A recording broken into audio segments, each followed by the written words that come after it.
Okay, so our next question is हमारा अगला question है mention any 3 properties of electric charge.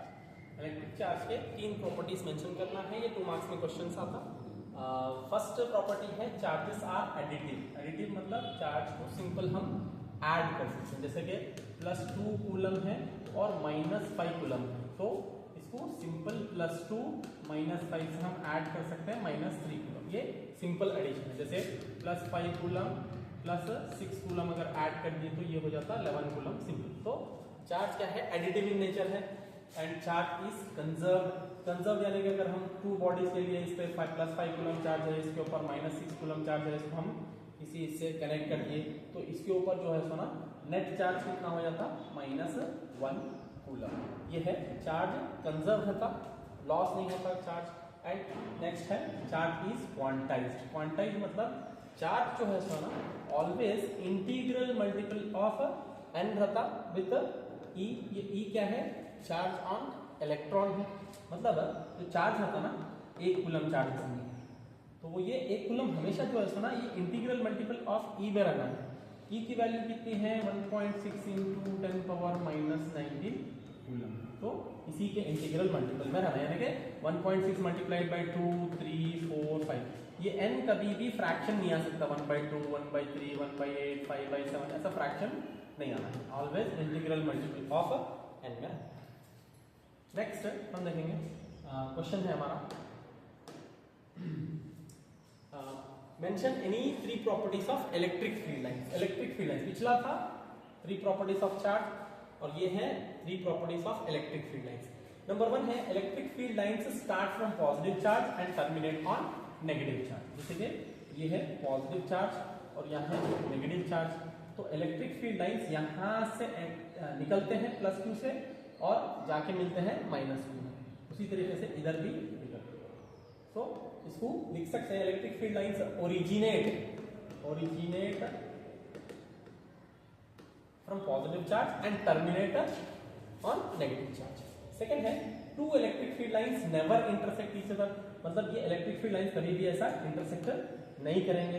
क्यों? क्योंकि अगर वहां पे हमको देखना रहा तो इलेक्ट्रिक फील्ड लाइन का जो डायरेक्शन है वो 2 पॉइंट पे बताता, दैट इज इम्पॉसिबल। तो इस पॉइंट पे इलेक्ट्रिक फील्ड लाइन का डायरेक्शन कैसा है, जैसे कि ये वाला कर्व है इलेक्ट्रिक फील्ड लाइन, इस पॉइंट पे हमको मालूम होना डायरेक्शन किधर है। तो इस पॉइंट पे अगर हम एक टैंजेंट ड्रॉ करेंगे तो वो हमको बताता डायरेक्शन ऑफ इलेक्ट्रिक फील्ड। तो 2 electric field lines never intersect each other, एक दूसरे को क्रॉस नहीं करते, कट नहीं करते।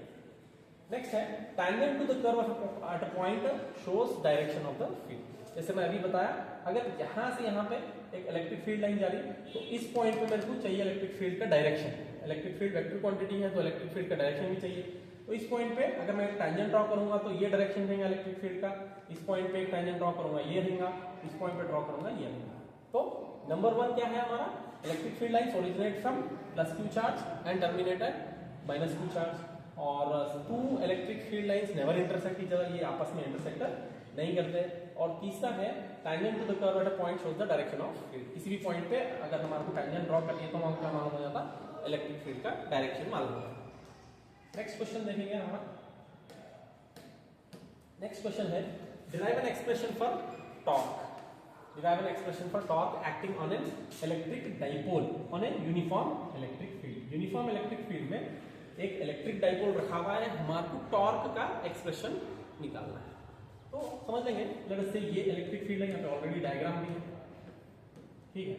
और यहाँ से ये हमारा डाइपोल है, ये वाली जो लाइन में ड्रॉ करा है ये डाइपोल है। डाइपोल मतलब इधर एक -q चार्ज रहता है, इधर +q चार्ज रहता है, ठीक। और ये जो है सुना एट एन एंगल थीटा है, समझेंगे इलेक्ट्रिक फील्ड से। ये इलेक्ट्रिक फील्ड का डायरेक्शन है और ये डाइपोल का डायरेक्शन है। तो हमारे को निकालना है इसके ऊपर जो टॉर्क लगता वो। टॉर्क का फॉर्मूला हमारे को मालूम होना है, torque is equals to R cross F, ये फॉर्मूला मालूम, ठीक। अब इसके ऊपर देखो, ये +q चार्ज के ऊपर एक फोर्स लगता आगे के direction, F is equals to Q into E, ठीक। F is equals to Q into E, ये। और क्या इसके ऊपर भी फोर्स लगता है पीछे की तरफ, यस इसके ऊपर भी फोर्स लगता है, F is equals to Q into E। तो हमारे को निकालना है R क्रॉस F। तो देखो ये R इसमें क्या होगा, R होगा इसका परपेंडिकुलर डिस्टेंस, ये वाला परपेंडिकुलर डिस्टेंस, यहां से यहां तक का परपेंडिकुलर डिस्टेंस, ये हमारा R होगा। तो हमारे को मालूम है डिस्टेंस बिटवीन डाइपोल कितना होता है, डिस्टेंस बिटवीन डाइपोल होता है 2a, मतलब 2 चार्जेस ऑफ डाइपोल वो होता है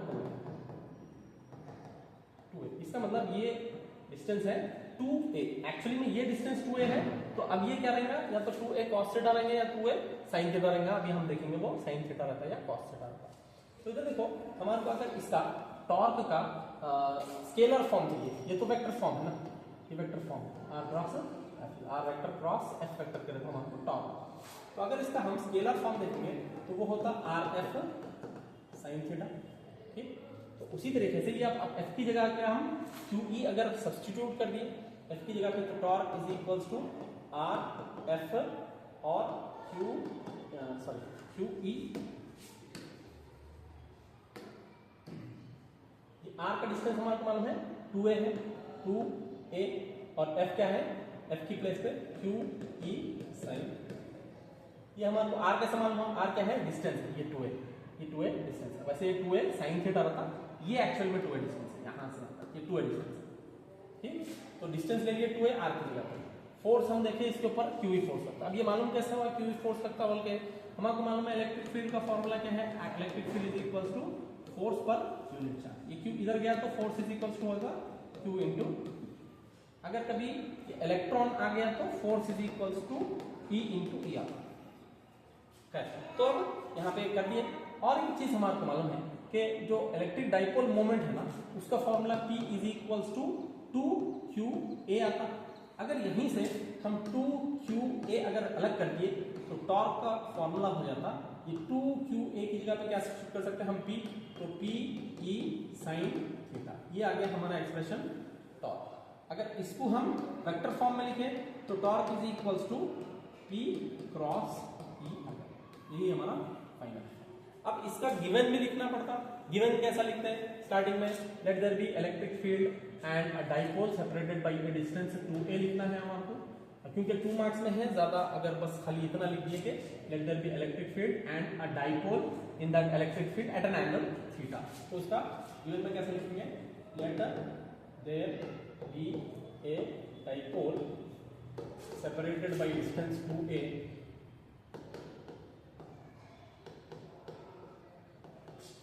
separated by distance 2a in an electric field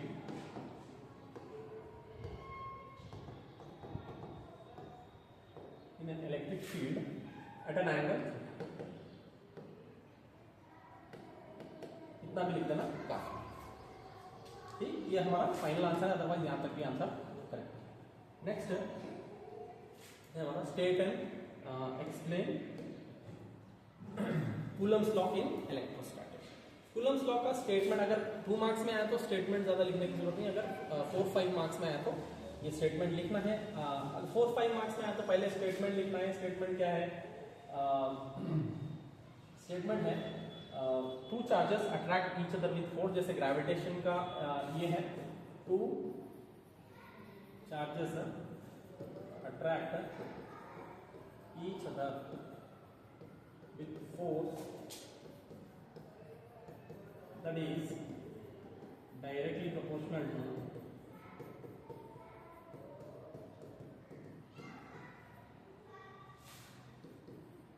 the product of charges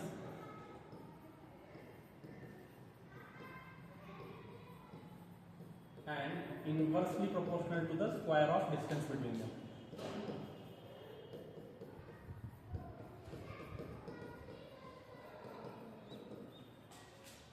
Square of distance between them.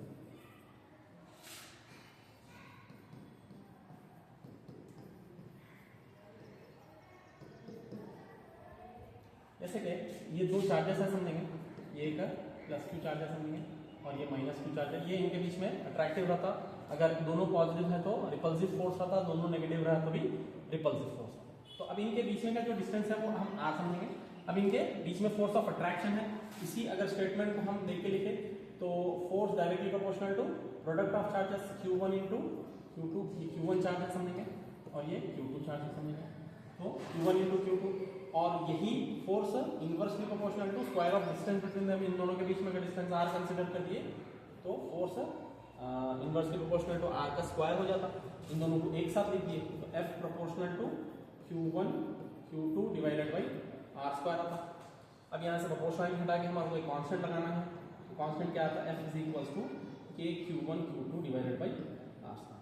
तो अब यही हो गया कूलम्स लॉ इन इलेक्ट्रोस्टैटिक्स। अब इसका के की वैल्यू मालूम है आपको, के is equals to 1/4 pi epsilon naught आता। एप्सिलॉन नॉट की वैल्यू भी अगर आपको चाहिए तो याद रखना वो है 8.85 इंटू 10⁻⁻12 न्यूटन मीटर स्क्वायर पर कूलम स्क्वायर ये आता। और के की वैल्यू आती है 9 इंटू 10⁻। ठीक, तो ये है। हाँ, इसका और एक है वेक्टर फॉर्म। वेक्टर फॉर्म कैसा लिखते हैं देखो, इसका वेक्टर फॉर्म लिखते हैं F12 इज इक्वल्स टू के Q1 Q2 divided by R12 का होल क्यूब और यहाँ पे R12 लिखते हैं। हाँ, ये है इसका vector form. Coulomb's law in vector form का भी पूछ ले 2 मार्क्स।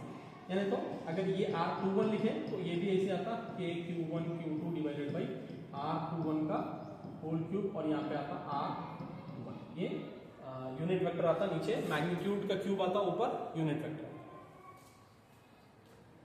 नेक्स्ट है ये Coulomb's law in vector form, अभी पीछे स्लाइड में देखे हम। और state and explain Gauss line electrostatics. Gauss line electrostatics हो गया था हमारा, वो है the total flux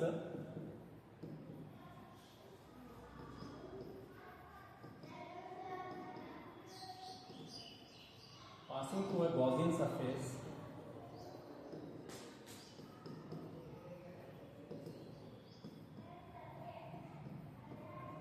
is 1/epsilon naught times the charge enclosed. 1/epsilon times the charge enclosed. यही है गॉस लाइन इलेक्ट्रोस्टैटिक्स। इसको सिंपली हम ऐसा लिख सकते हैं, फ्लक्स इज इक्वल्स टू, ऐसे इसके दो फॉर्मूले हैं, integral E dot ds cos theta that is equals to Q in by या फिर Q enclose by epsilon naught भी। नेक्स्ट है हमारा define electric dipole moment and write its SI unit.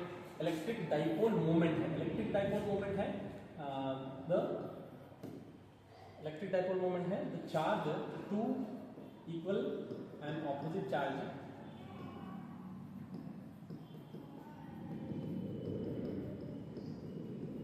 अगर ये रहा तो ये कहलाता डाइपोल। तो डाइपोल मोमेंट क्या होता? डाइपोल मोमेंट होता one charge and product of charge. Dipole moment होता product of one charge and distance between them।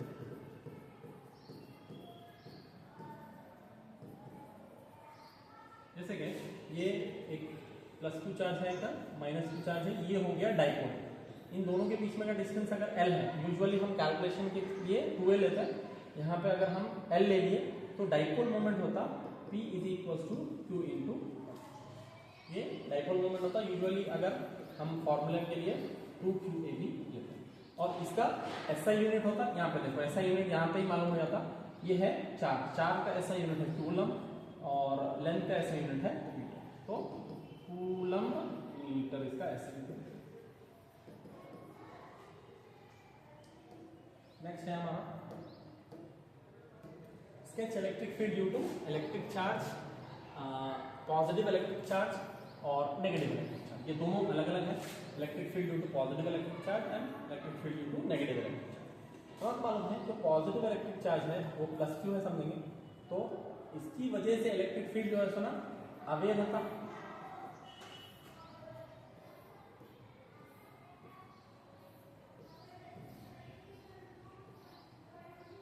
और B इसके नेगेटिव चार्ज की वजह से टुवर्ड्स होता। यहाँ पे अगर नेगेटिव चार्ज देखिए पिछले वाले में जैसा टुवर्ड्स द Q चार्ज कर रहे थे, away from the Q charge कर रहे थे, टुवर्ड्स द Q चार्ज आता है, तो इलेक्ट्रिक फील्ड का डायरेक्शन टुवर्ड्स नेगेटिव चार्ज है। ठीक, नेक्स्ट ये sketch electric field lines, an electric dipole, a pair of equal and opposite point charges. देखो एक pair of equal and opposite charges है, यहाँ से प्लस से माइनस की तरफ रहता, सिमिलरली ऐसा प्लस से माइनस की तरफ, प्लस से माइनस की तरफ. अब यहाँ से कुछ निकलते हैं लेकिन वहाँ पे पहुँचते नहीं, तो ये हो गया समझो. पूरे इससे अवे ही रहते हैं, प्लस चार्ज से अवे ड्रॉ करना है और माइनस चार्ज से टुवर्ड्स करना है तुमको. और यहाँ पे अगर एरो मार्क डाला तो इधर की तरफ. नेक्स्ट है two equal positive point charge से कैसा होता है. पॉजिटिव ये वाला फर्स्ट वाला हो गया. सेकंड वाला देखो, टू पॉजिटिव पॉइंट चार्ज, ये भी पॉजिटिव पॉइंट चार्ज है, ये भी पॉजिटिव पॉइंट चार्ज. इसकी वजह से और इसकी वजह से यहाँ से इलेक्ट्रिक फील्ड निकलता, लेकिन वहाँ पहुँचता नहीं. क्यों नहीं पहुँचता? क्योंकि इन्हें रिपल करता रहता. तो ये दोनों एक दूसरे को ऐसा ये करते हैं, इधर से आता और निकल के ऐसे जाता है, और यहाँ से ऐसा और यहाँ से ऐसा. यहाँ पे आप ऐसा ड्रॉ कर सकते हैं.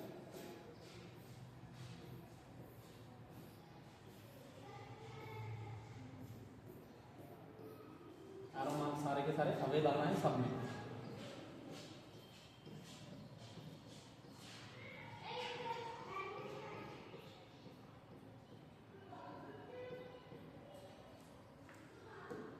चलिए नेक्स्ट है linear charge density and write its SI unit.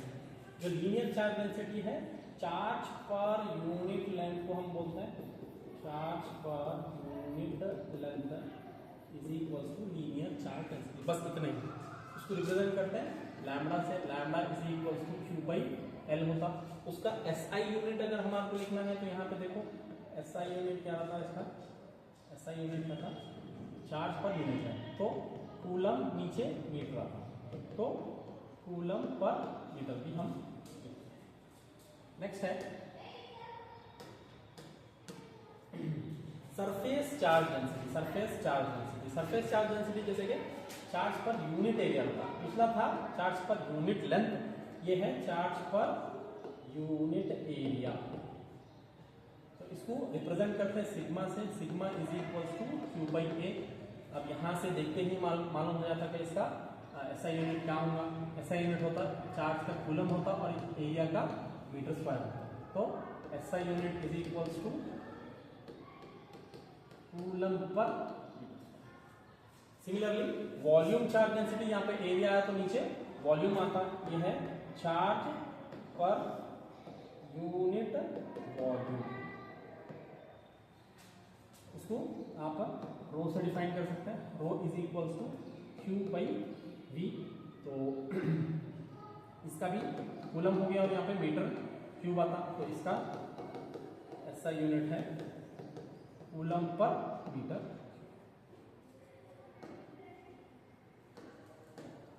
Next है हमारा define electric field. Electric field intensity या इलेक्ट्रिक फील्ड स्ट्रेंथ सभी एक का ही नाम है.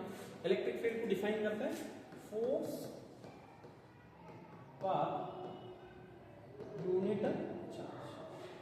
ये डिफाइंड है electric field. Electric field defined है. अब आप इसको खाली डायरेक्ट मैं ऐसा लिख रहा हूं, आप ऐसे लिख सकते हैं electric field intensity is defined as force per unit charge. तो electric field intensity is defined as force per unit charge. ठीक. और उसका ऐसा यूनिट बोले, ऐसा यूनिट यहाँ पे देखते ही मालूम हो जाता. फोर्स को मेजर करते हैं हम न्यूटन में और चार्ज को मेजर करते हैं कूलम में. तो इसका ऐसा यूनिट होता इज इक्वल टू न्यूटन पर.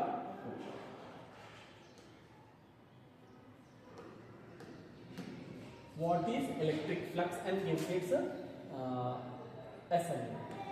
इलेक्ट्रिक फ्लक्स है द इलेक्ट्रिक फील्ड लाइन्स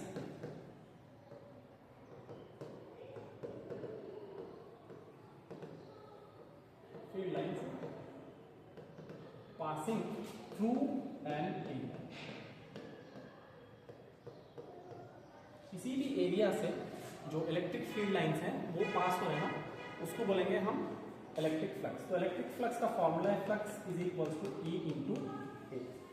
तो अगर इसका ऐसा यूनिट हमारे को चाहिए तो ऐसा यूनिट है इलेक्ट्रिक फील्ड का. अब भी हम पीछे देखें इलेक्ट्रिक फील्ड का ये है न्यूटन पर कूलम. तो न्यूटन पर कूलम और यहाँ पे एरिया रहता मीटर स्क्वायर, तो न्यूटन मीटर स्क्वायर पर कूलम इसका ऐसा यूनिट आता फ्लक्स का। तो यहाँ पे हमारा